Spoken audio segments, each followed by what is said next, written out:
Монголын үндэсний радио телевизийн үйл ажиллагаа санхүүгийн байдлыг сайжруулах, ажилчдын нийгмийн асуудлыг шийдэх, улс төрөөс ангид байх энэ зарчмыг хангах үүднээс хоёр шатны ажил хийх ёстой байна гэж харж байна.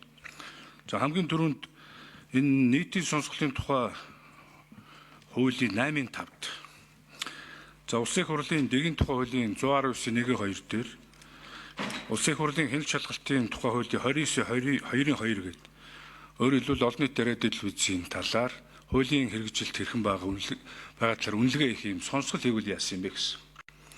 Энэ сонсгол гэдэг сүүлийн үед сонсгол хийгээд тахаар байцааддаг, шалгадаг хамаг юм ухдаг, төнгөдөг гэж ойлгох шүү.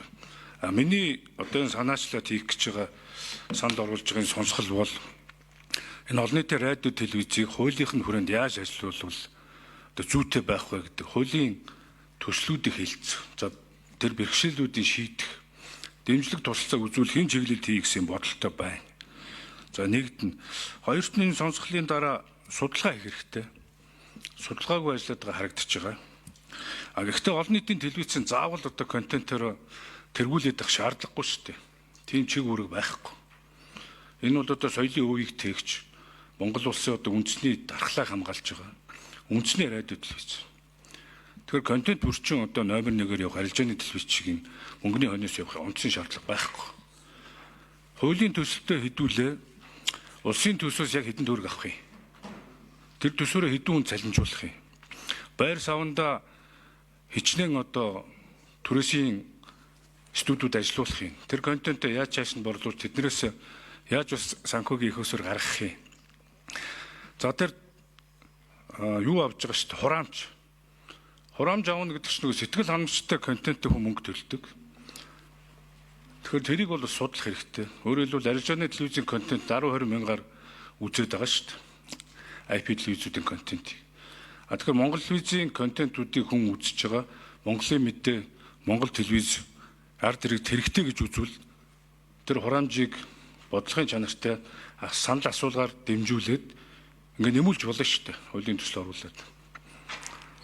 За тэгээд яг энэ төсөвт гарч ирж байгаа тэр мөнгөндөө таарсан энэ бодлогыг олон нийтийн радио телевизийн үүрэг чиглэлээ тодорхой болгоод хийчихэл зүгээр л баланс хийгээл явахад болох ийм байгууллага байхгүй.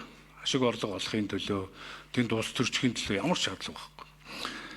За тэгээд 15 гишүүнийг сонгож байгаа сонгон шалруулалтыг шүүмжлэлд хандаад их хурл, ерөнхийлөгч, засгийн газраас нэг хүн санал болгохоор тэр хүмүүс нь хувь улс төрчтэйгээ холбогдоод тухайлбал мэдээлэл гарах орох хүний листийн хөтөл гаргаж байгаа гэсэн юм байдаг. Тэр энэс ангид байхын тулд хуулиндаа шалгаруулах процессыг яаж хийж өгөх юм бэ? Магадгүй олон нийт хувьцаа авдаг public limited юм телевиз байж болохгүй мүү гэдэг хүртэл саналыг ярилцмаар байгаа байхгүй. Тэгэхээр миний хэлэх гээд байгаа зүйл мэргэжлэх нөхдөд уриалахад олон нийтийн радио телевиз бол дотроо маргаантай улс төртэй байгаа шалтгааныг олоод хуулиараа сайжруулъя. Бусдаар энд орж ирчээ би нэг шүүмжлээд онцгой шаардлага байхгүй. Бүгдээрээ нэг нэмний төлөө явж байгаа бол энэ сонсголыг хамтдаа хийгээд хэн нэг муутгах хэрэг төвөг татах асуудлаар биш. Олон нийтийн радио телевизийг сайжруулах. Түрүүнд өрдөдсөн гадны олон нийтийн радио телевизийн зэрэг зиндаанд хүргэх. Монголын дархлаа бос ийм телевиз байгуулахын төлөө энэ сонсголыг хийя гэсэн юм саналтай байна.